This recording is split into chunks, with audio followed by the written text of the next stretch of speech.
लोकोक्तियों के बारे में जानेंगे। लोकोक्ति किसे कहते हैं?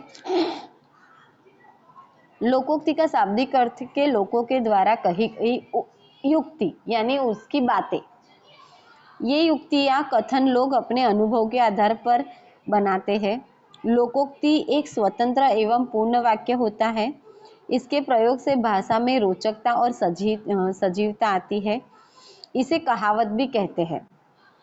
कहावत यानी लोगों के द्वारा कही गई बातों को हम कहावत कहते हैं, जो गुजराती भाषा में प्रयुक्त होता है, और हिंदी में उसको लोकोक्तियाँ कहते हैं कि लोगों के द्वारा जो बातें बैठकर कही जाती थी उनको लोकोक्तियाँ कहते हैं।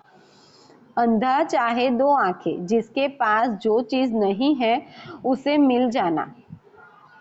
किसी के पास कुछ नहीं था और उसे अचानक से उसके भाग्य नसीब खुल गया और उसे बहुत कुछ मिल गया, तब ये कहावत वहां पे आ जाती है।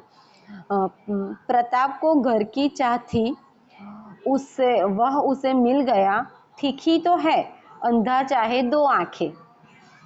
अंधे को हमेशा एक चीज की लत लगी रहती है कि मेरी आंखें लग जाए तो अच्छा है, मैं देख सकूंगा, ये खूबसूरत दुनिया को जान सकूंगा। चोर पर मोर, एक दूसरे से ज्यादा धूर्त होना, अलग होना। राजीव और करण एक दूसरे से अधिक चालाक है। ये दोनों चोर पर मोर है, यानी दोनों एक दूसरे पर विश्वास नहीं करते, पर दोनों अपने काम में चालाकी करते हैं।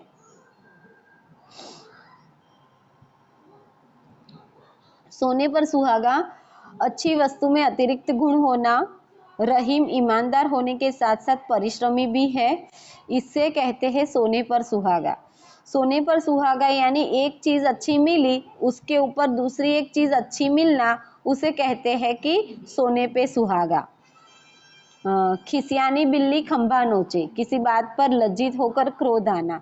जब पंचायत में माधव की बात किसी ने न सुनी तो वह पंचों पर चिल्लाने लगा, इसी को कहते हैं कि खिसियानी बिल्ली खंभा नोचे, यानी किसी बात पे लज्जित, यानी शर्म तो है हमें, लेकिन हमारी बात कोई सुन नहीं रहा, तब हमें एक प्रकार का गुस्सा आता है और हम उन पे चिल्लाते हैं, तब ये कहावत वहां पे बैठती है। इस हाथ से दे, उस हाथ से ले, दोनों ओर से समान व्यवहार करना। तुम मेरे बच्चों को अंग्रेजी पढ़ा देना, मैं तुम्हारे बच्चों को हिंदी, इसे कहते हैं इस हाथ ले दे और उस हाथ से लेना। एक हाथ से लेना, एक हाथ से देना। जहाँ चाह वहाँ राह, इच्छा हो तो हर काम हो जाता है। अनिकेत ने सरकारी नौकरी पाने के लिए दिन रात पढ़ाई की और उसे नौकरी मिल भी गई। इसी को कहते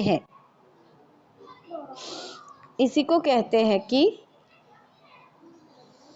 एक हाथ से, इसी को कहते हैं जहाँ चाह वहाँ राह। हाथी के दांत, एक मिनट,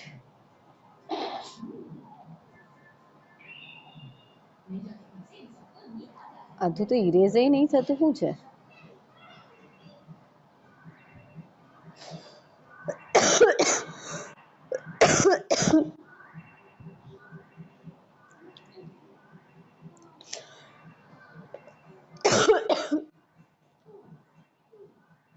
खांसी नहीं होनी चाहिए। हाथी के दांत खाने की ओर और दिखाने की ओर, कहना कुछ और करना कुछ और। हाथी जो होता है वो दिखता कुछ और है, उसके दांत कुछ और होते हैं, दिखाता कुछ और है। नेताजी चुनाव का वादा करके भूल जाते हैं। पानी के वो बनवाएंगे, पानी के नल बनवाएंगे, ना बिजली आएगी, ना रास्ते, सड़कें, सब घिसा पिटा डायलॉग्स वही पुराने सालों से चल रहा है। सारी सुविधा देंगे, फलाना फलाना, लेकिन कुछ ऐसा होता नहीं। इनके लिए तो यह कहावत बिल्कुल ठीक है। हाथी के दांत खाने के और दिखाने के और। नदी में रहकर मगरमच्छ से बैर, बलवान से बैर नहीं करना चाहिए। हमसे ज्यादा बलवान कोई हो तो उससे बैर नहीं करना चाहिए। वहां पे उस जगह से समझदारी से काम लेना चाहिए। अपने ही वरिष्ठ अधिकारी के खिलाफ तुम शिकायत दर्ज करा रहो हो, पर ध्यान रखना कि नदी में रहकर मगरमच्छ से बैर करना अच्छा नहीं है।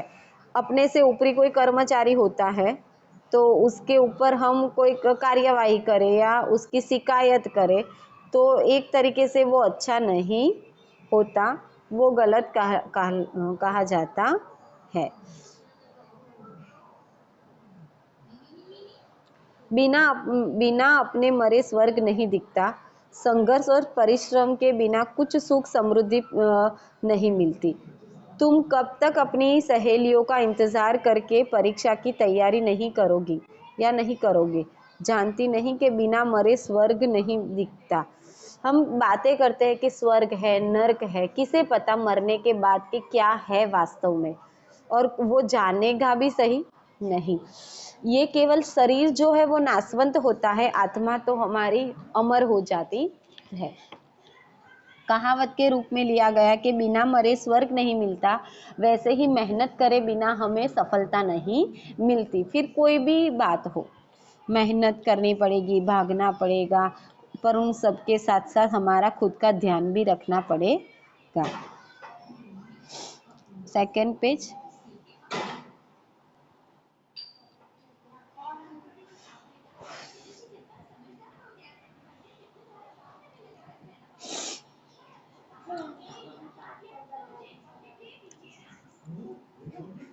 नहीं दिखता अच्छे से, दूसरा पेज निकाल लो।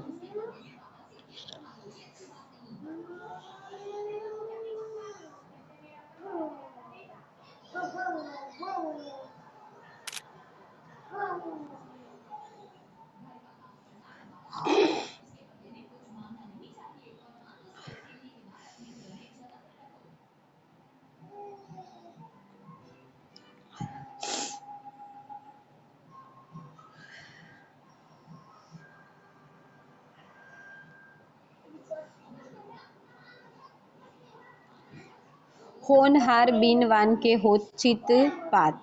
कहने का मतलब होनहार बालक के लक्षण बचपन से ही दिखाई पड़ते